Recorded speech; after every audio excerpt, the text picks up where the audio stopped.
This is a fairly landmark visit. In fact, it's perhaps the most impressive visit by any Indian Prime Minister to the United States, not just because of the political friendship, the fact that both sides really want this relationship to progress, not just because Prime Minister Modi is going to be addressing the US Congress for the second time, the first by an Indian Prime Minister, but also in terms of the deals which have actually gone through or are in the process of going through. So let me just summarize what this visit is all about. Number one, a massive semiconductor deal. You saw that report of ours, an $825 million investment in India by Micron. That's one of the top 5 manufacturers of semiconductors in the world. Number two, the jet engine deal, where the American aerospace major,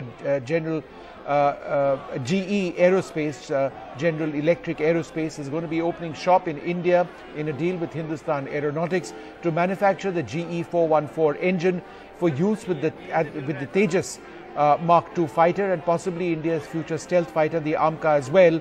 This involves a level of technology sharing which is unprecedented. America doesn't give this sort of technology to anyone. That's number two.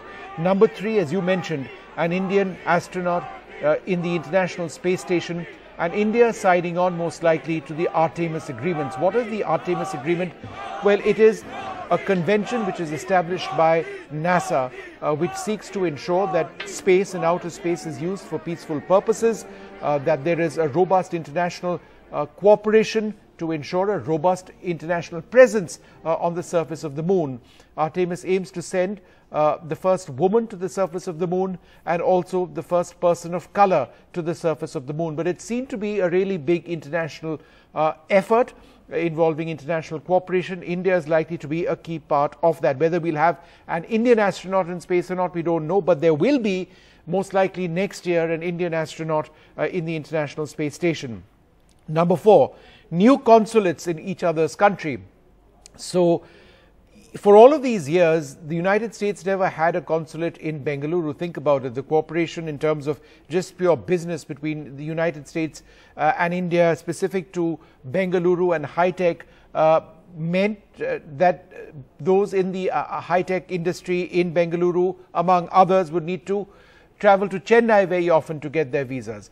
But now the United States is opening up a consulate in Bengaluru. They're opening up a consulate in Ahmedabad as well, and India is opening up a consulate in Seattle. So the diplomatic presence of both countries is very, very significant indeed.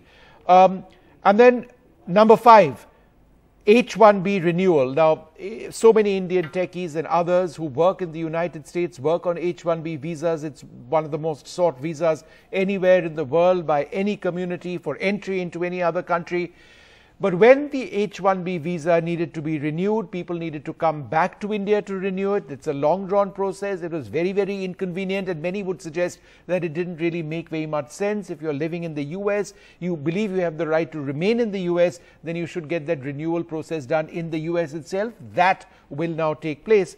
And finally, a huge expectation of a $3.1 billion deal approximately for 31 MQ-9B drones, state-of-the-art drones manufactured by the American company General Atomics. General Atomics, not to be misunderstood with General Electric, which is doing the jet deal.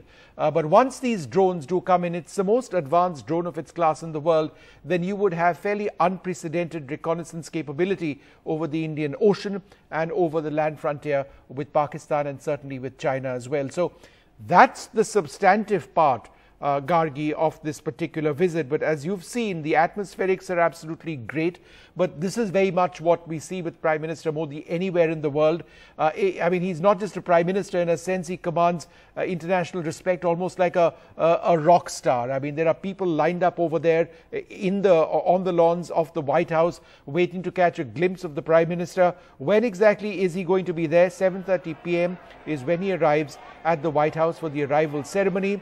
Between 8:30 to 9:30 p.m. there's going to be a bilateral meeting at the White House. At 10 p.m., and this is very important, we do expect some sort of a press state. 10 p.m. to 10:30 p.m. tonight is the joint press statement. That's when Prime Minister Modi and Joe Biden will be taking questions. Yes, I'll repeat that, they'll be taking questions. Now, our Prime Minister doesn't usually address press conferences, But it's a restricted affair. It's not going to be freewheeling, likely to be one question aside, one American journalist, one Indian journalist. But you will hear the Prime Minister, and perhaps there'll be references, several, to the joint statement mentioned by both sides. Vishnu, I think there was a lot of negotiations between the India side and the US side on this question of the questions being asked at the press conference. Initially, they wanted 2 questions each, but then I think there was negotiations according to what's coming in the US media, and it came down to 1 question each. But the White House calling this very, very significant that, you know, there will be these press questions. Yeah, absolutely. So it's not very common for Prime Minister Modi to be at a press conference per se, but the fact that he's, and it does need to be stated that all White House press conferences involving foreign leaders are essentially regulated. It's not very often that it's a freewheeling sort of press conference. So it's not going to be that over here. Finally, Gargi, 12:15 a.m. early tomorrow morning to 2:40 a.m. Indian Standard Time. And our viewers can watch it all over here on NDTV. Prime Minister Modi's address to the joint sitting of the US Congress, the second time that he's addressing them. And finally, 4 a.m. our time, not 4 a.m. his time, state dinner at the White House.